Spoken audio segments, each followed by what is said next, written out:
Mr. Rudyk, member of Ukrainian Parliament and leader of the fullest party.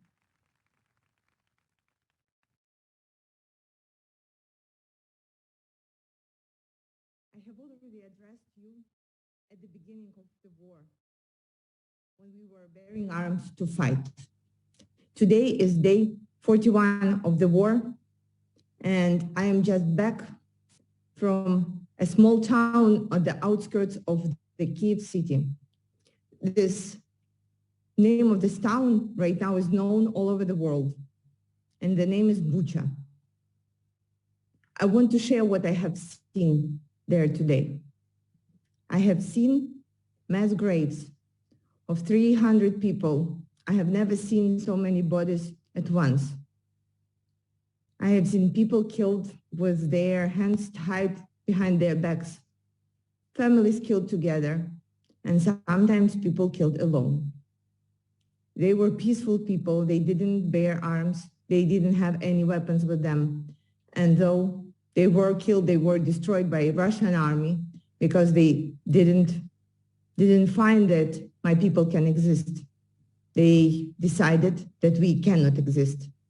They decided to commit genocide on my people. And this hurts and breaks my heart.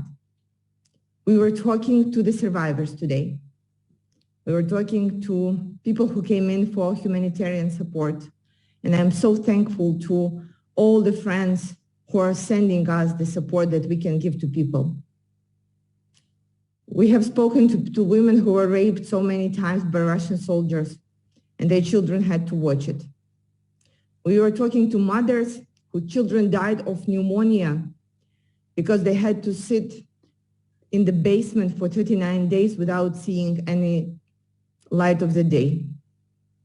We have talked to people who are telling us that at the very beginning, they thought that it was a good idea to show their white flags and paint red cross on the cars where they were carrying wounded and write the word children on the side of the car where there were children. And then at some point they understood that for Russians, it was the opposite, because these particular places where it was written children were destroyed first. Cars that had red cross on the back were shot first. And cars with the white flags hanging, they were shot first. I want to share some of the pictures with you of what I have seen. So I have seen a home that was destroyed to the ground and burned with people inside it. But the fence was intact.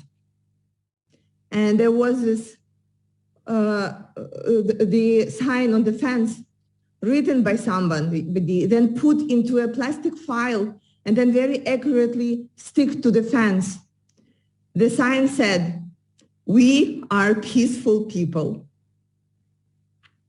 So somebody wrote that, but it didn't help. And they were indeed peaceful people, but they were still destroyed. They were still killed. We have talked to a family whose relatives were shot in the car. There were two boys on the back seat. The boys were carrying white flags because they have seen in the movie about the pirates that if you don't want to fight, you have to carry the white flag. And the car was still shot. It was shot with everybody who was inside because it didn't work. We have talked to women who faced the pain of being raped and sexually assaulted, and who will need to stand up and tell the world what happened to them. Because my decision to go to this terrible place, to take this darkness inside me, was made because at some point, I want every war criminal to be prosecuted. I know what happened in Ashraf, and I want to tell you that I now can understand what happened there. I want to make sure that every single war criminal will be found and will be placed upon the court. And I want to be one of the witnesses who is standing in front of Putin when he will be prosecuted and executed. I want him to be hanged, because what I have seen, this pain, this destruction that my people had to face, that doesn't have any kind of forgiveness, and this cannot be forgotten. I'm taking this darkness inside, so it will not be repeated again. And right now I'm talking to all the world leaders. I'm talking to all the organizations. You need to act now. 40 days was enough to make all the decisions that you needed to make. 40 days was enough to make sure that you stop buying Russian gas and oils. 40 days was enough to give us the necessary weaponry so we can stand up for ourselves. 40 days was enough to figure out where the red lines are. I can tell you where they are. They are there in small town at the outskirts of the city, which is called Bucha. And right now, while we are talking, there are so many places in my country where people are still suffering, where people are still sitting in the basement, their children dying, women are being raped, and people are being killed with their hands tied behind their backs. And I want this to be stopped. And I can be as armed as possible. And our army can be so brave. But if we don't get enough weapons, we will never be able to win this war. And we want to win this war to stop the horrified things that we have seen. So I would like to thank you for all your support. I would like to share the pain that your nation is also going through. And I want to make sure that at some point the organizations that were created to stop the wars, to make sure that the wars like this one will not exist in the earth, that they wouldn't happen. Thank you, and glory to Ukraine.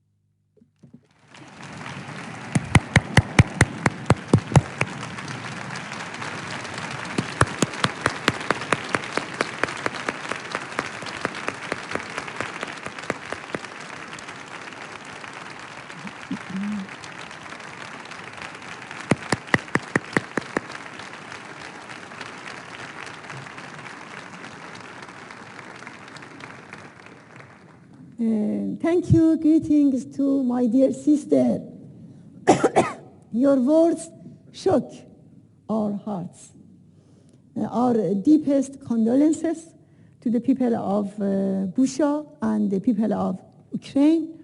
The catastrophe has shocked the world and awakened people.